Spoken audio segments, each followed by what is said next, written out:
라이브 락TV.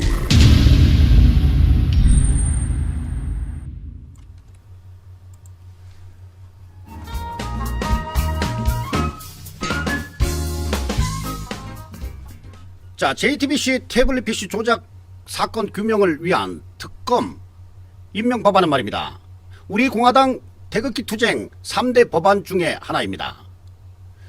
태블릿 PC가 실제 최서원의 것이 아니라 조작된 것이라면 박근혜 대통령 탄핵은 조작에 의한 사기 탄핵임이 명백해지는 것이고, 또 이 특히 검찰과 특검은 말입니다. 그동안 태블릿 PC에 대한 수사를 미온적으로 해왔고 포렌식 조사 결과에 대해서도 강한 의문이 제기되고 있다고 했습니다. 먼저 2018년 10월 11일 락TV에서 방송했던 태블릿 PC 재판, 자, 심수미 기자 위증 논란이라는 이 영상을, 예고편 영상을 한번 참고로 한번 보시고 넘어가도록 하겠습니다.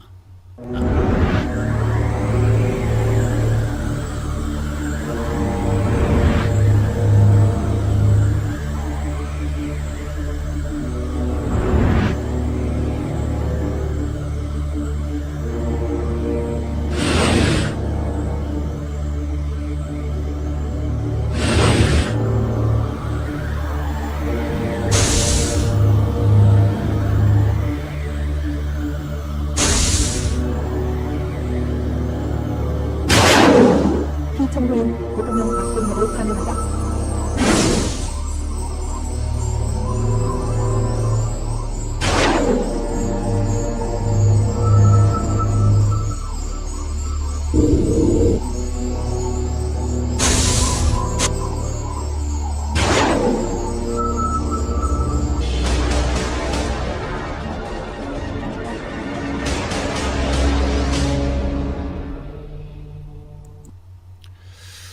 자, 영상을 잠시 들여다봤습니다. 자, 지난 10월 11일에 락TV에서 방송했었던 태블릿 PC 재판 심수미 기자 위증 논란 2분짜리 영상이었는데요.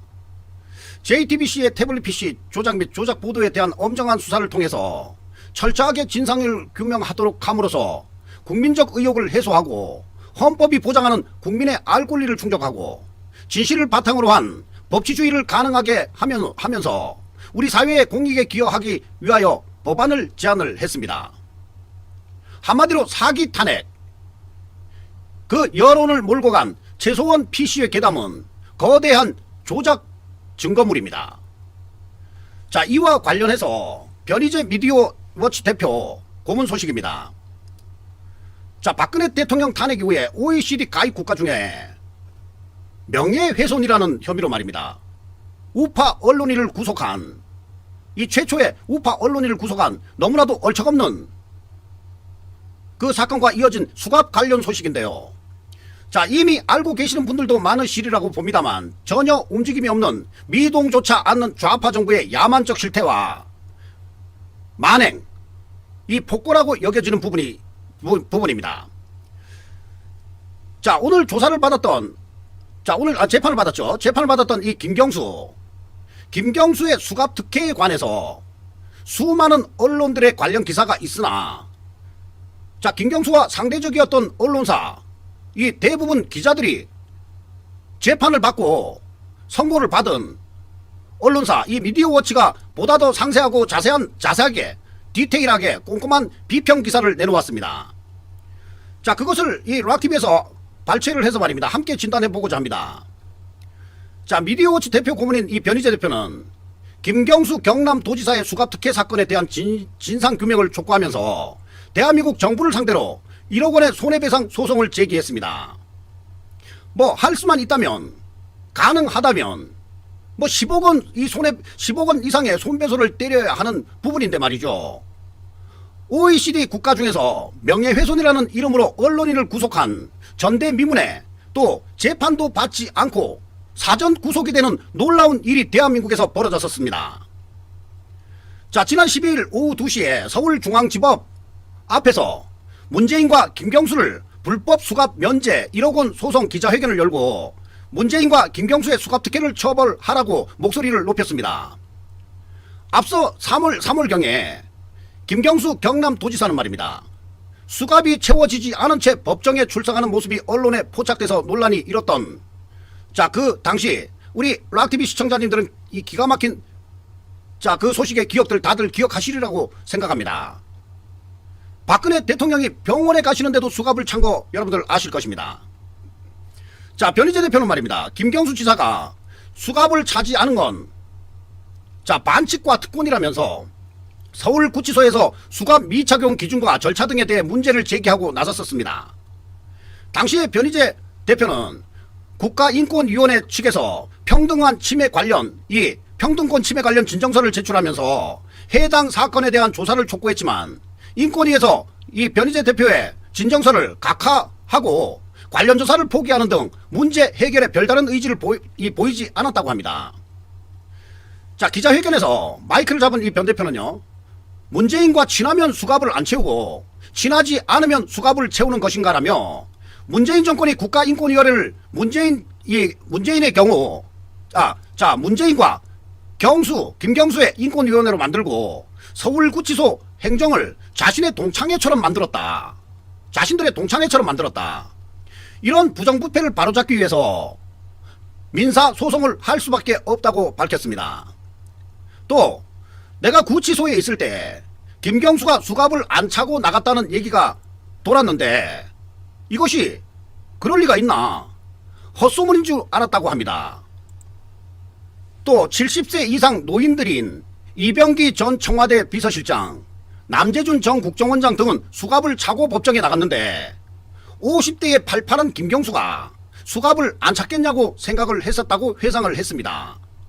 자, 그런데 말이죠. 수갑을 찬 사람과 차지 않은 사람을 확인하니까 애국 보수 진영의 70세 이상 노인들이 수갑을 안 찬 사람이 없었다. 당연히 애국 보수의 50대, 60대도 수갑을 안 찬 사람들이 없었다. 태극기 집회에 나가는 교도관들은 지금까지 사지 멀쩡한 사람이 수갑 안 차는 건 처음 봤다. 이렇게 주장을 했습니다. 자, 그러면서 구치소에서는 저런 결정을 못 내린다고 알려줬다고 말을 했습니다. 나는 수갑 문제로 구치소와 2차례 면담을 했다. 본인들의 입으로는 수갑 면제를 결정할 아무런 절차와 심리가 없다고 했다면서 재량권이라고 해도 심리 절차가 있어야 하는 것 아닌가. 이런 대한민국이 법치 국가가 맞냐고 이 변희재 대표는 목소리를 높였습니다. 또 서울구치소의 이 출장 사무소에는 70세 이상 노인 여성에 한해서 수갑 면제라고 적혀 있다고 합니다. 그런데 김경수 지사는 해당 사항이 없는데 어찌해서 김경수는 수갑을 안 차고 재판을 했냐. 자, 이런 내용이 언론에서 보도되자 법무부에서 말입니다.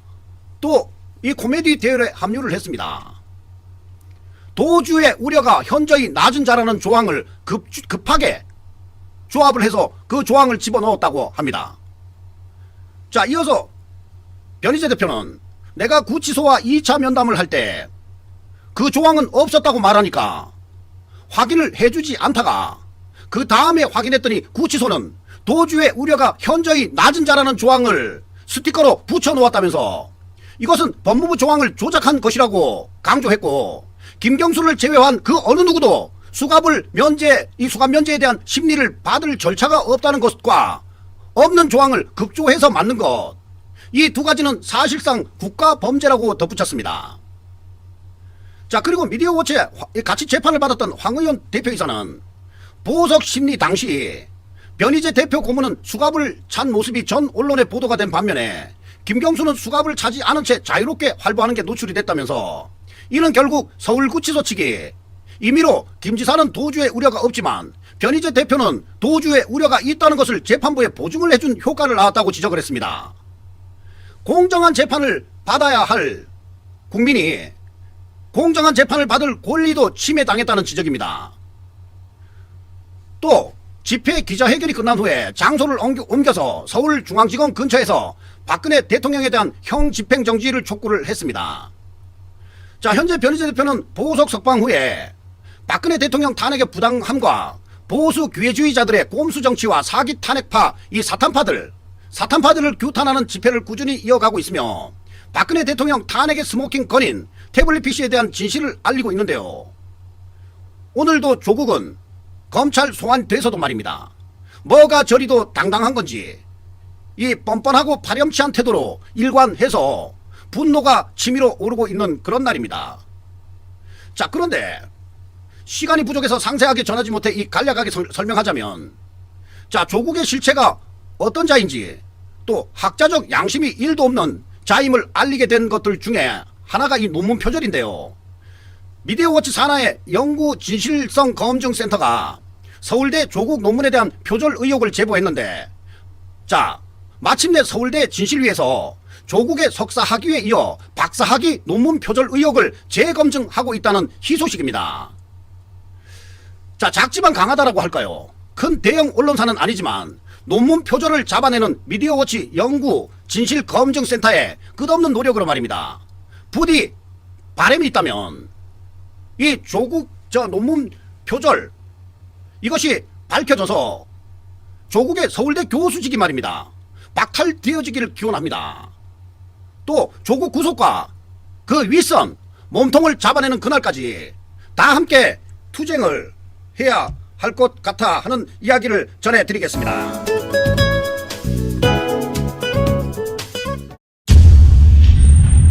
리얼 라이브 락TV